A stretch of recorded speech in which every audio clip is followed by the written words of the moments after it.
ஸ்ரீ குருப்யோ நமஹ. தெய்வத்தின் குரல் நான்காம் பகுதி 79வது தலைப்பு.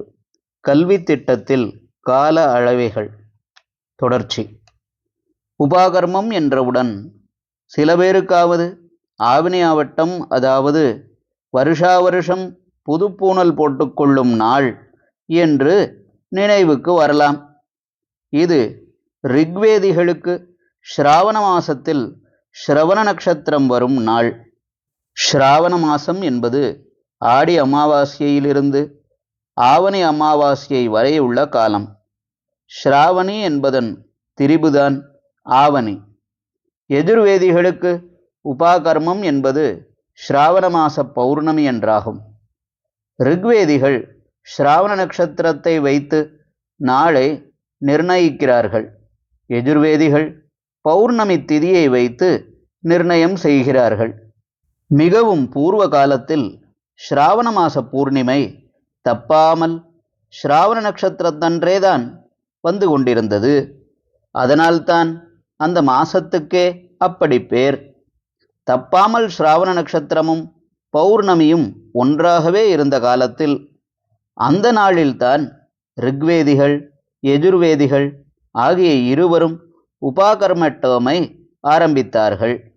அப்புறம் கிரக கோளாறில் அம்மாச பௌர்ணமி அன்று ஸ்ராவண நட்சத்திரத்துக்கு அடுத்ததான அவிட்டம் வந்தபோதும் எஜுர்வேதிகள் பௌர்ணமி திதியிலேயே உபாகர்மாவை வைத்து கொண்டார்கள்.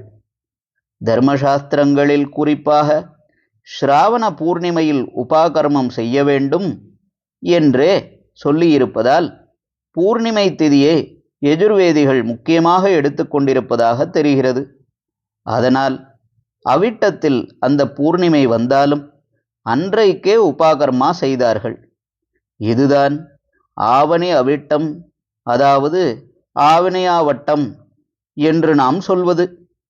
ரிக்வேதிகள் இப்போதும் திதியை பார்க்காமல் ஸ்ராவண நட்சத்திரத்திலேயே உபாகர்மாவை தொடர்ந்து செய்தார்கள். இன்று வரைக்கும் அப்படித்தான் நடக்கிறது. விஷயம் தெரிந்தவர்கள் உபாகர்மாவை ஸ்ராவணம் என்றே சொல்வது இதனால்தான். இப்படியாக ரிக்வேதிகளுடைய உபாகர்மாவுக்கு அவிட்ட சம்பந்தமே இல்லை. ஆனாலும் தட்சிணத்தில் எஜுர்வேதிகளே பெரும்பாலராய் இருப்பதால் அவர்கள் கொடுத்த ஆவணியாவட்ட பெயரையே ரிக்வேதிகளும் தங்களுடைய உபாகர்மாவுக்கும் சொல்கிறார்கள். இப்போதும் சில வருஷங்களில் ஸ்ராவண மாச பௌர்ணமி ஸ்ராவண நட்சத்திரத்திலேயே வருகிறது. அப்போது ரிக்வேதிகள் எஜுர்வேதிகள் ஆகிய இரண்டு பேருக்கும் ஒரே நாளில் உபாகர்மா வருகிறது. சாமவேதிகள் இதற்கு ஒரு மாசம் தள்ளி ஆவணி அமாவாசையிலிருந்து புரட்டாசி அமாவாசை வரையுள்ள ஒரு மாத காலமாகிய பாத்ரபத மாசத்தில் ஹஸ்த நட்சத்திரத்தில் உபாகர்மா செய்கிறார்கள். அநேகமாக அது பிள்ளையார் சதுர்த்தியாகவோ அல்லது அதற்கு ஒரு நாள் முன்னே பின்னேயோ இருக்கும். ஹஸ்தமும் பஞ்சமியும் ஒன்று சேர்ந்திருந்தால் விசேஷமென்று சாஸ்திரங்களிலிருந்து தெரிகிறது. ஸ்ராவண மாச பூர்ணிமையும் ஸ்ரவணமும் தப்பாமல் சேர்ந்தே வந்து அக்காலத்து பாத்ரபத மாசத்தில் ஹஸ்தம் பஞ்சமியிலேயே வந்திருப்பதாக தோன்றுகிறது.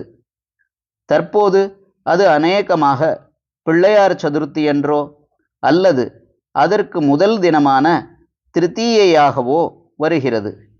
ஹரஹர சங்கர, ஜெய ஜெய சங்கர. தெய்வத்தின் குரல் மேலும் ஒலிக்கும்.